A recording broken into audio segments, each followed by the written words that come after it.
Thank you, Liz, for not reading the second half of that last verse. We're going to read that next week together. All right, guys. So if you want to follow along, we have been spending the fall looking in depth at the second letter, Paul's second letter to the Corinthians, which is titled in our Bible, 1 Corinthians. We don't have access to that first letter. 1 Corinthians is actually 2 Corinthians, and 2 Corinthians in our Bible is actually 4 Corinthians. So don't deconstruct your faith. Anyway, and over these next few weeks, we are looking at Paul's theology of the Spirit. So really briefly, to review last week's message, and again, thank you so much. He's not here tonight, but thank you so much to Nick Skinner from our Young Mary Ministry for covering for me and for doing such a fantastic job so that I could be fully present with my daughter on her birthday. So to review Nick's message last week, some important things we need to know. First of all, the Spirit is not an it. The Spirit is a he. He is a person. And we have the same Spirit as Jesus. Jesus, we believe, was always fully God. At every moment, he was fully God. But during his ministry and his earthly life, everything that Jesus did, all the miracles and everything, he did it not as God, not because he was God, but he did it as a human empowered by God's Spirit. Jesus emptied himself, we're told. He kenosis, he emptied himself.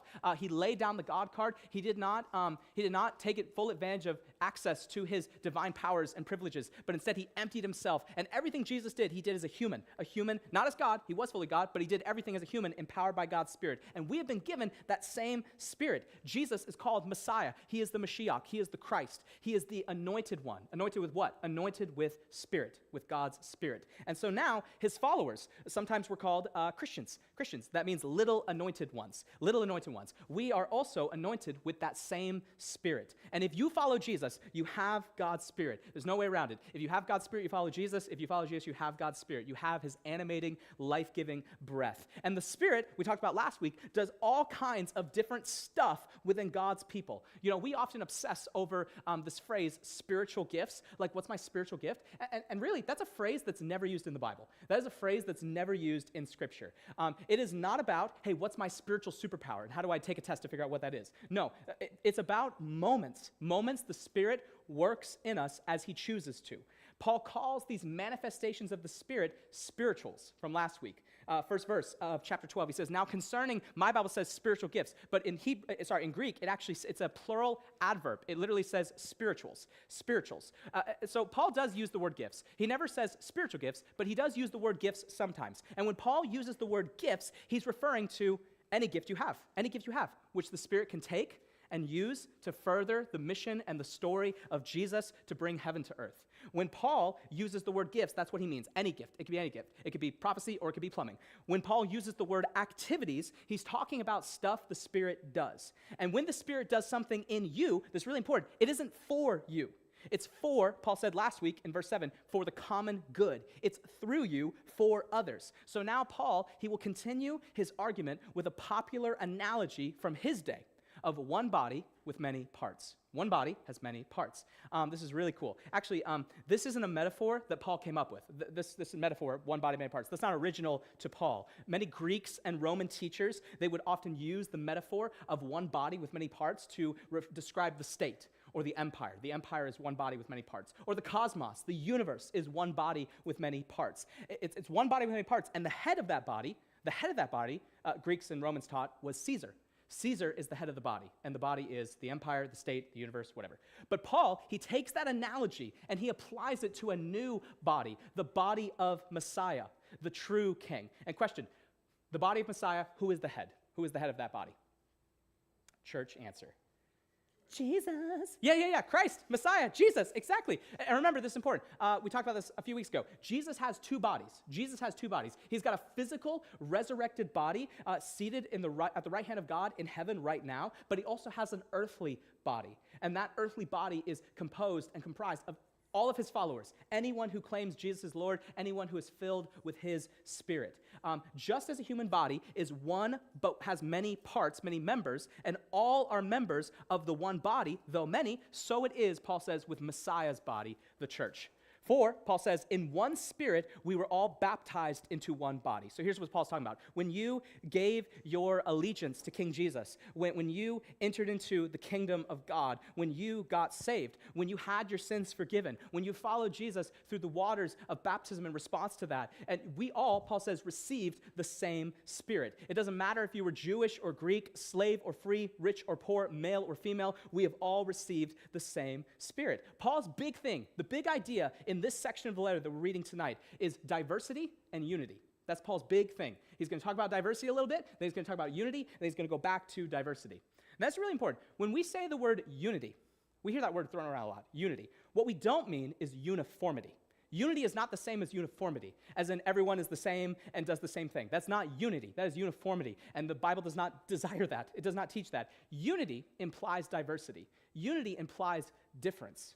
And it's not that those things aren't true of us anymore. Like if you're Jewish or Greek and you get saved, it's not like you're all of a sudden not Jewish anymore ethnically. It's not like you're all of a sudden not a male anymore if you're a dude, or you're not a female anymore if you're a lady. That's not what Paul's saying. But those things, Jew, Gentile, male, female, slave, slave, free, rich, poor, those things don't get to divide us. Our truest identity is found in Jesus, and we are united in our allegiance to him and in shared participation in his Spirit. Paul says that we all drink from the same Spirit. Jesus, in John chapter 4, calls the Spirit life-giving waters, that if we drink them, it'll quench our thirst and we'll never be thirsty again. So Paul is saying, at conversion, whoever you are, whatever your background, at conversion, we all received the same Spirit. We became part of Jesus' body. We became part of the place where heaven meets earth, heaven on earth, that's Jesus' body. Humans, earthlings, filled with God's heavenly Spirit. So, you get the idea? Same Spirit, one body, many different parts. 4, Paul says, the body doesn't consist of one member, but of many. So this is really important, actually. Here Paul is talking about those different manifestations of the Spirit, the stuff the Spirit does. We looked at that a little bit last week. The same Spirit works in all of us individually in different ways. And we wouldn't be the body without everyone performing their Spirit-given function. The Corinthians, so here's the thing, the Corinthians, they were obsessed. They were obsessed with speaking in tongues. They thought that speaking in tongues was like the highest form of spiritual empowerment. They thought you weren't truly a pneumatikoi. You're not really a spirit person unless you spoke in tongues. So Paul, he's trying to be a little snarky here and sarcastic. He gets humorous with this analogy of the body. And he says, let's suppose you have a body. Let's suppose that you have a talking foot. Don't try to look up videos of that online. That's disgusting and it's scary and you will not sleep. Let's say you have a talking foot. Foot. Yes, you have a talking foot. And let's say that foot said, because I am not a hand, I don't belong on the body. That wouldn't make it any less part of the body, right?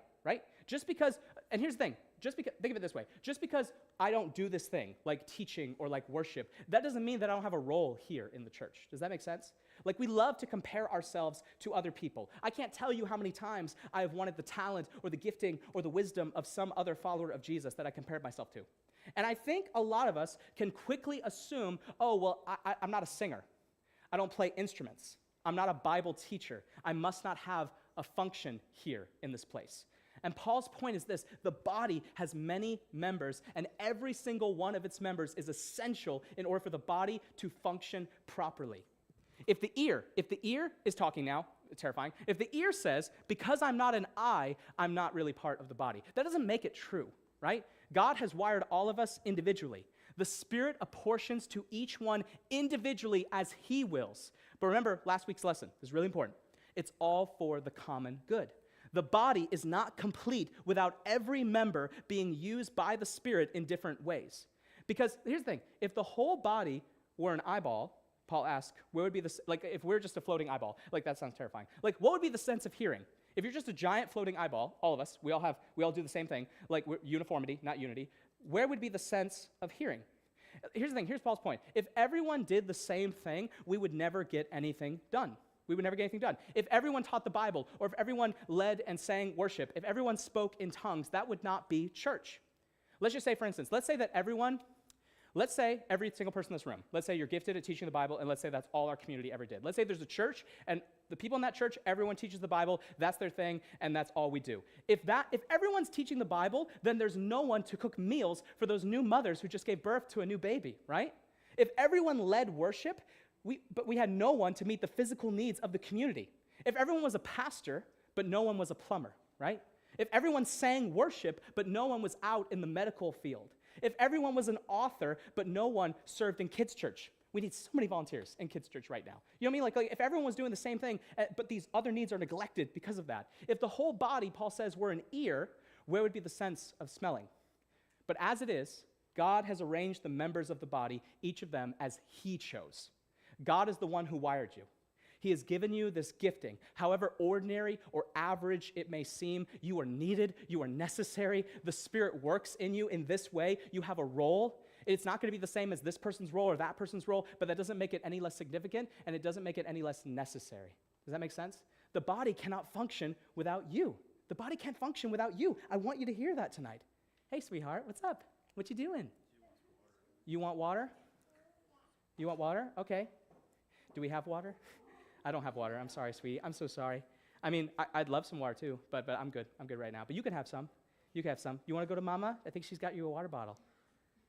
Okay, you can just wait there. You can just chill there. Do you need a diaper change? Yeah. Well, don't do it right here, baby. No, not right here. Anyway, is what I'm saying make sense? What I'm saying makes sense so far? The body cannot function without you. The body cannot function without you. If all of the members of the body were a single member doing the same thing, where would the body be? We would just be, again, a floating eyeball, and that sounds terrifying, and that does nothing. But as it is, Paul says, there are many parts, but one body. We are one, but we are also many. That's literally, some of you don't know this, that's literally why our ministry is called Mosaic. Like our ministry is called Mosaic because we are one thing with many parts, and all of those parts are important and necessary and different, but that thing, the mosaic, it cannot be complete without all the parts. Does that make sense? So Paul continues. He says, the eye cannot say to the hand, I have no need of you. This is really important. The eye can't say to the hand, I don't need you. Nor can the head say to the feet, I don't need you. So before, I think Paul was stressing our diversity. Here, Paul's focusing on our unity. Not uniformity, but unity.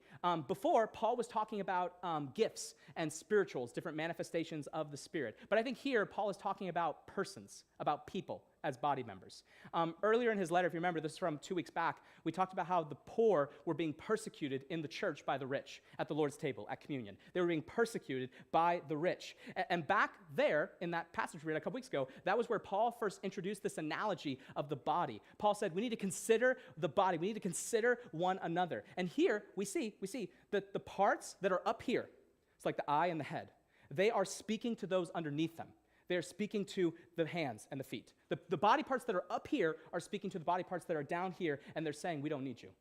We have no need of you. And that just isn't true. That's not true.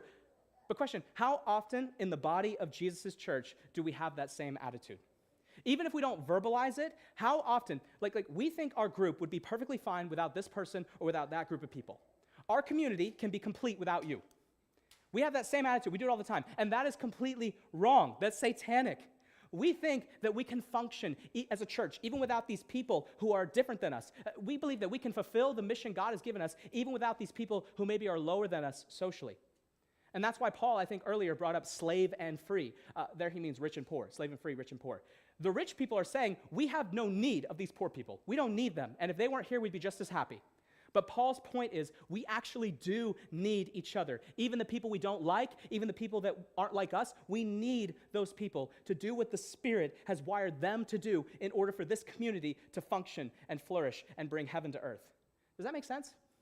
What if we adopted that posture? Not the posture of I don't need you, but the posture of we need you. We need you. And you need us. You need us.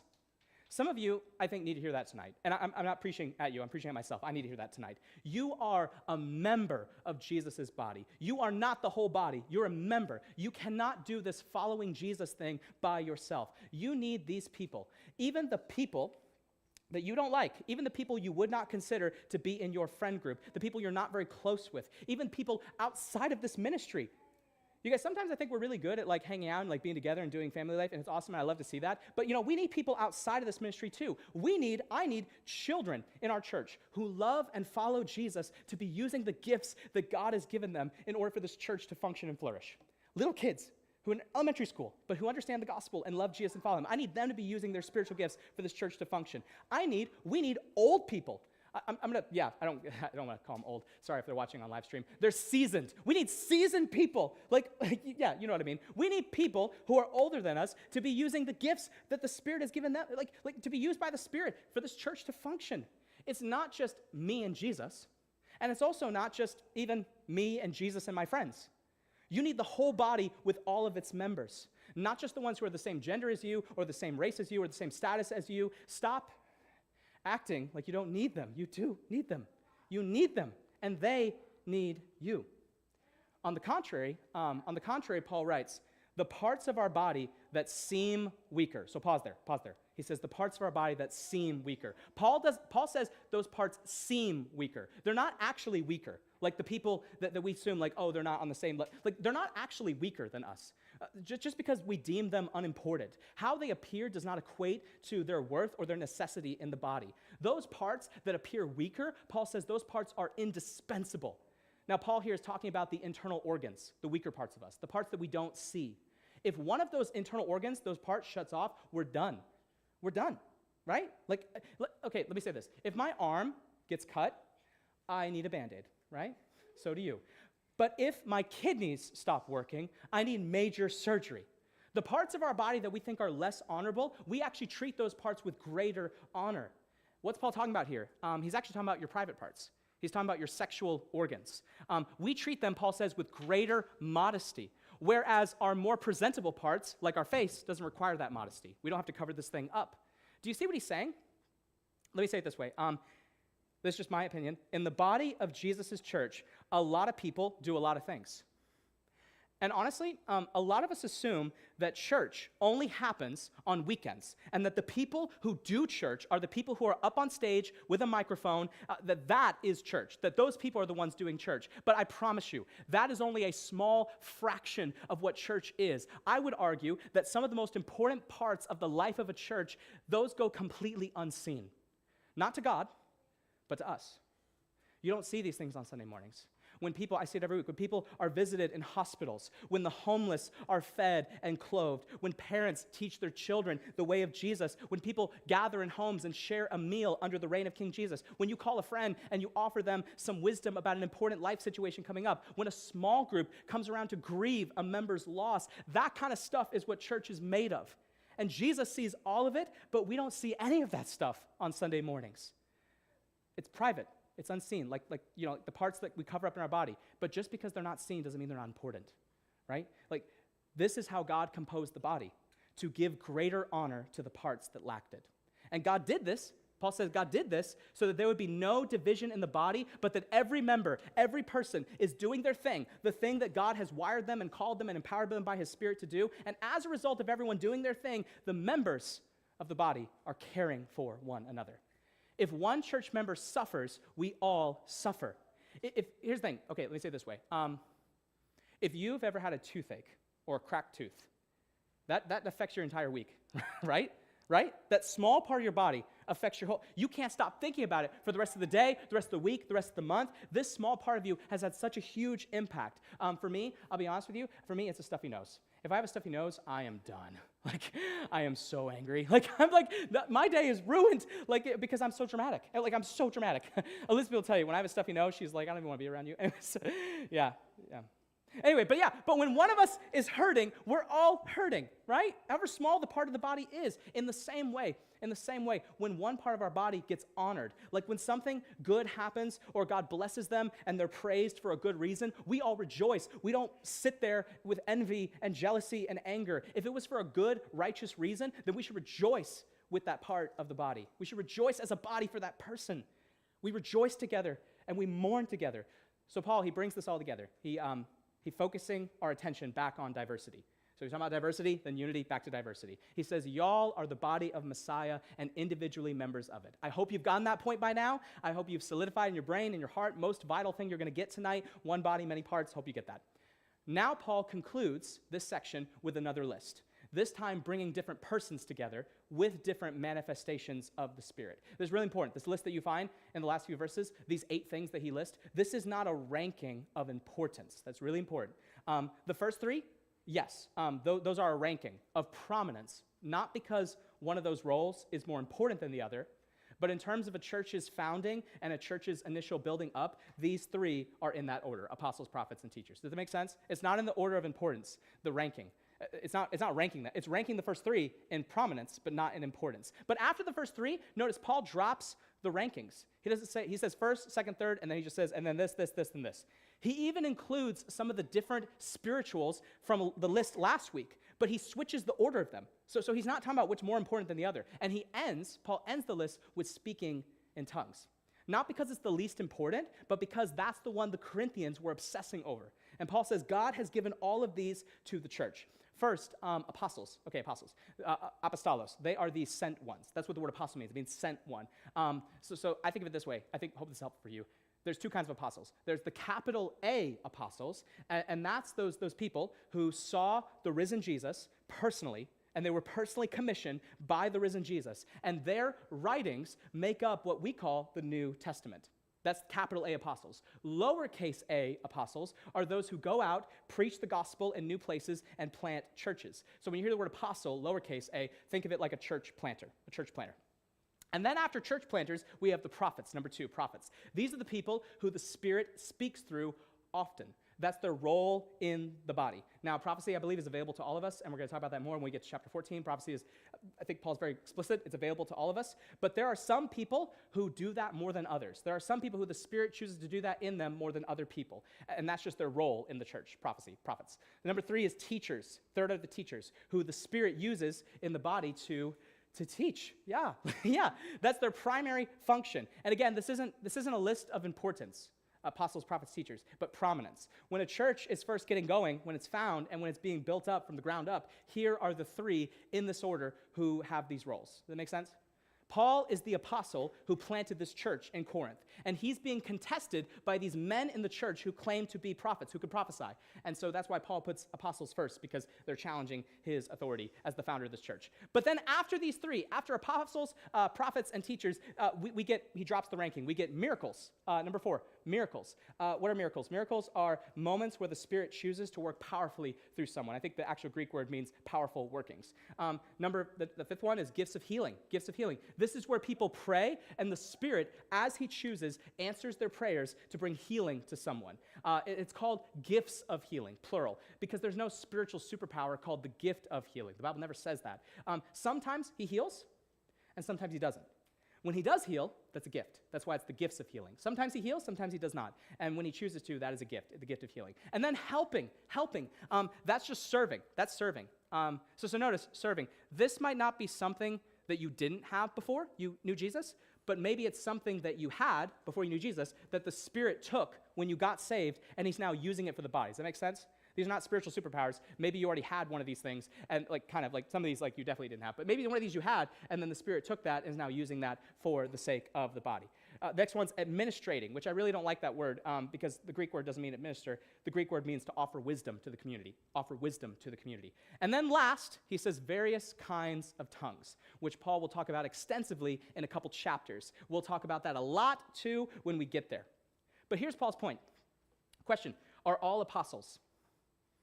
Is every follower of Jesus called to go into a place where the gospel has not been preached and plant a church? Is everyone called, is that their role? Does everyone have that same role, apostles? No. Is everyone a prophet? No. Are all teachers? Do all have my job? Of course not. Yeah, right? Do all work miracles? I wish, but negative Ghost Rider. Do all possess gifts of healing? For sure, not. Right? Do all speak in tongues? Do all interpret? I don't think so. And that's Paul's point. That's his point. One body, many parts, all different, all valuable and vital. Can Billy Cronin, by myself, can I do every one of these things? No, I can't, right? Because that's not how a body works. If I could do all these things, then I'd be able to follow Jesus by myself. But I can't, that's not how a body works. I'm a part of the body, I'm not the body. But Paul concludes, he says, earnestly, last verse, earnestly desire the higher gifts. What Paul means here is not that, he's not talking about the more important gifts. That's not what he means by higher. He's going to, this is really cool. Paul's going to interrupt his train of thought here and give us all of chapter 13, which we're going to read next week. And then in chapter 14, he's going to pick up this thought. The higher gifts are those that are intelligible. It's those that are understandable. It's those that are able to build others up. Because listen, here's the thing. Let's say one of you speaks in tongues. Let's say one of you has that, like the Spirit manifests itself in your life in that way, you speak in tongues. Listen, that's fantastic. I know people who do. They're awesome. It's really beautiful. It's beautiful. I've seen people do it. I've been in the room with them. It's beautiful. But here's the thing. Without an interpreter, if you speak in tongues, if that's awesome. If you do that, if you don't have an interpreter, that doesn't edify anyone. That only edifies you. But these other gifts, they have the power and the potential to build up everyone in the community, not just yourself. Does that make sense? Yeah, go ahead, Haley.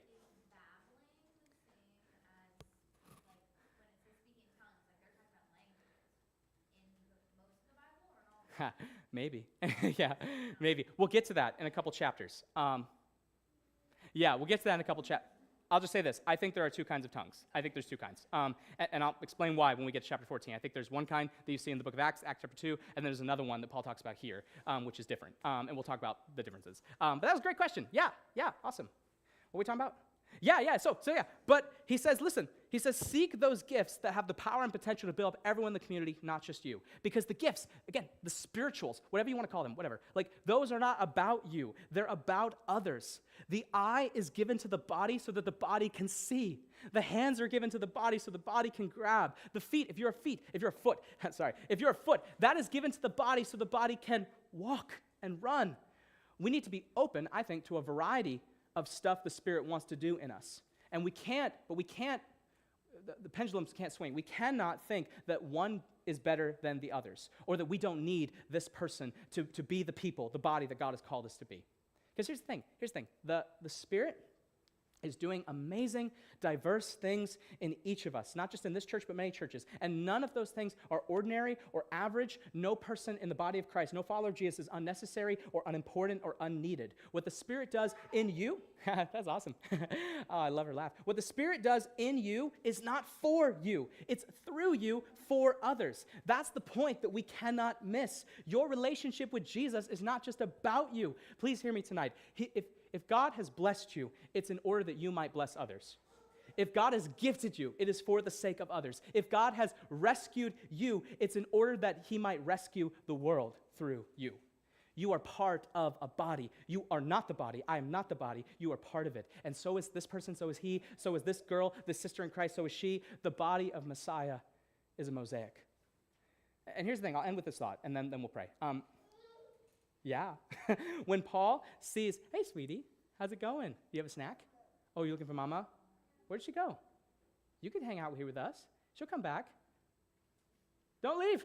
Baby girl, stay with us. Thank you, Callista. Yes. Oh, you're good in there. Yeah, just make sure she doesn't go by stairs because that would be horrible. Anyway, so yeah, that'd be the worst. All right, so yeah, here's the thing. So here's my last thought. When Paul, this is so cool, I think, when Paul sees this gifted but highly dysfunctional community, what he doesn't do, what I'd be tempted to do, is just shut the whole thing down. Like, just shut the whole thing down. Like, hey, you guys suck, and we're going to shut the whole thing down, and some of you are going to go to hell, but whatever. Like, no, Paul doesn't do that. Paul encourages them to seek the Spirit. He trusts that the Spirit is a person, and the Spirit will manage their maturity. So that's the call to us. The call to us is to seek the Spirit. Not a force, not good vibes, not a whatever. Like, no, a person. A person. Jesus calls the Spirit. You know what Jesus calls the Spirit? Jesus calls the Spirit another one of me. When Jesus gives us the Spirit, he says, I am sending you another one of me to be your helper. So here's what you do. Seek the Spirit, and then secondly, find your gift. Be an active part of the body. So many people in the church are just passive consumers. Church, please hear me, church is more than what we do here on Wednesday nights or we do there on Sunday mornings. Church is more than this. So questions, what are you good at? What are you good at? Not what are you great at, but what are you good at? What are you passionate about? What are the needs of others? What are other people in the community affirming in you? What is God blessing? What do you love to do for Jesus? Do that for his people. I desperately need you to. I believe that my spiritual health is dependent upon you guys and all of us using the gifts and the manifestation of the Spirit. I need you to do it. We need you to do it. We need you, desperately need you. Whatever you love to do for Jesus, do that here, wherever God has placed you for his people. It doesn't have to be this thing or that thing. It doesn't have to be glamorous. It just needs to be you. It just needs to be you. You. It just needs to be you. We're going to pray. And then after we pray, we're going to respond with worship through song and then go into small groups and talk about these things together. Oh, real quick, sorry. It's 7:16. We had it kind of early. Any quick questions before I pray? Any quick questions? I went fast tonight. Maybe I need some Wawa. Anyway, so yeah, please don't do that. Anyways, I'm like, when people clap at church, I'm like, what are you clapping for? But thank you. I know. You spoke the word, Bill. What's that? You spoke the word. Thanks, bruh. Yeah. Anyway, so all right, I'm gonna pray real quick. Father, thank you so much for this night. God, thank you for